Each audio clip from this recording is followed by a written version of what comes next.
Hello friends, എല്ലാവർക്കും Mallus cooking ഹട്ടിൻ്റെ പുതിയൊരു വീഡിയോയിലേക്ക് സ്വാഗതം. ഇന്നത്തെ വീഡിയോ എന്ന് പറയുന്നത് ഈ വെയിൽ സമയത്ത് കുടിക്കാനായിട്ട് പറ്റിയ ഒരു ഐറ്റമാണ് ഫ്രൂട്ട് കസ്റ്റാർഡ്. അപ്പോൾ ഇതെങ്ങനെയാണ് തയ്യാറാക്കി എടുക്കുന്നതെന്നൊന്ന് നോക്കാം. അപ്പോൾ നമ്മുടെ വീഡിയോയിലോട്ട് പോകുന്നതിന് മുമ്പായിട്ട് വീഡിയോ കാണുന്ന സമയത്ത് നിങ്ങൾക്ക് ഇഷ്ടപ്പെടുകയാണെന്നുണ്ടെങ്കിൽ ഒന്ന് ലൈക്ക് ചെയ്തേക്കണേ. അതുപോലെ തന്നെ ചാനലൊന്ന് സബ്സ്ക്രൈബ് ചെയ്ത് സപ്പോർട്ട് ചെയ്യാനും മറക്കല്ലേ. അപ്പോൾ നമ്മുടെ ഫ്രൂട്ട് കസ്റ്റാർഡ് തയ്യാറാക്കാനായിട്ട് നമുക്ക് ആദ്യം പാലൊന്ന് തിളപ്പിച്ചെടുക്കണം. അതിനായിട്ട് ഞാൻ മൊത്തത്തിൽ 2 കപ്പ് പാലാണ് എടുത്തിട്ടുള്ളത്. അതിൽ 1.25 കപ്പ് പാല് നമുക്ക് ആദ്യം ഒരു പാത്രത്തിലേക്കൊന്ന് തിളപ്പിക്കാനായിട്ടൊന്ന് ഒഴിച്ചു കൊടുക്കാം. ഇനി പാലൊന്ന് ചൂടായി വരുന്ന സമയം കൊണ്ട് ഇതിലേക്ക് വേണ്ടിയിട്ടുള്ള കസ്റ്റാർഡ് ഒന്ന് റെഡിയാക്കി എടുക്കാം. അതിനായിട്ട് ഒരു ബൗളിലേക്ക് 2 സ്പൂൺ അളവിൽ കസ്റ്റാർഡ് പൗഡർ ചേർത്ത് കൊടുത്തിട്ടുണ്ട്. വാനില ഫ്ലേവറിലുള്ള കസ്റ്റാർഡ് പൗഡറാണ് ഞാൻ എടുത്തിട്ടുള്ളത്. ഇനി ഇതിലേക്ക് 1/4 കപ്പ് അളവിൽ പാല് കൂടി ഒന്ന് ചേർത്തതിന് ശേഷം നന്നായിട്ടൊന്ന് കലക്കിയെടുക്കാം. ഒട്ടും തന്നെ കട്ടകളൊന്നും വരാത്ത രീതിക്ക് നല്ലതുപോലെ ഒന്ന് കലക്കിയെടുക്കാം. നന്നായിട്ടൊന്ന് കലക്കിയെടുത്തതിന് ശേഷം പിന്നെ നമ്മൾ കലക്കിയെടുത്തിട്ടുള്ള ഈ കസ്റ്റാർഡ് പൗഡർ പാലിലേക്കൊന്ന് ഒഴിച്ചു കൊടുക്കണം.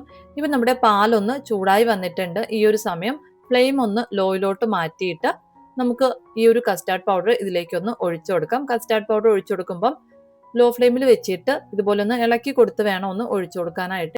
ഇല്ലാന്നുണ്ടെങ്കിൽ കസ്റ്റാർഡ് പൗഡർ പെട്ടെന്ന് തന്നെ കട്ട പിടിച്ച് അടുക്കി പിടിക്കാനുള്ള സാധ്യതയുണ്ട്. അതുകൊണ്ട് ലോ ഫ്ലെയിമിൽ വെച്ചിട്ട് ഇതുപോലെ ഇളക്കി കൊടുത്ത് വേണം കസ്റ്റാർഡ് പൗഡർ ഒന്ന് ഒഴിച്ചു കൊടുക്കാനായിട്ട്. ഇനി നമ്മളൊരു 2 മിനിറ്റ് തിളപ്പിച്ചെടുക്കുമ്പോഴത്തേക്കും പാല് ഇതുപോലെ ഒന്ന് കുറച്ചൊന്ന് തിക്കായിട്ട് വരും. ഈ ഒരു സമയമായി കഴിഞ്ഞാൽ പിന്നെ നമുക്കിതിലേക്ക് പഞ്ചസാര ചേർത്ത് കൊടുക്കാം.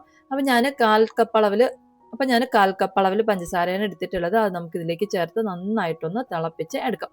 പഞ്ചസാരയൊക്കെ ഒന്ന് മെൽറ്റായി വരുന്നവരേക്കും ഒന്ന് തിളപ്പിച്ചെടുക്കാം. അതിനുശേഷം നമുക്ക് സ്റ്റൗ ഒന്ന് ഓഫ് ചെയ്യാവുന്നതാണ്. പഞ്ചസാരയുടെ അളവ് നമ്മുടെ മധുരത്തിനനുസരിച്ചിട്ട് ചേർത്ത് കൊടുക്കാവുന്നതാണ്. ഇപ്പോൾ പാല് കുറച്ചുകൂടി ഒന്ന് തിക്കായിട്ട് നന്നായിട്ടൊന്ന് തിളച്ച് വന്നിട്ടുണ്ട്. ഈ ഒരു സമയമാകുമ്പോഴത്തേക്കും നമുക്ക് സ്റ്റൗ ഒന്ന് ഓഫ് ചെയ്യാം. ഇതിന് തണുത്ത് കഴിയുമ്പോഴത്തേക്കും കുറച്ചുകൂടി ഒന്ന് തിക്കായിട്ട് വരും. അപ്പോൾ ഈ ഒരു പരുവായി കഴിഞ്ഞാൽ നമുക്ക് സ്റ്റൗ ഒന്ന് ഓഫ് ചെയ്യാവുന്നതാണ്. ഇനി നമുക്ക് സ്റ്റൗ ഓഫ് ചെയ്ത് ഇത് തണുക്കാനായിട്ടൊന്ന് മാറ്റി വെക്കാം.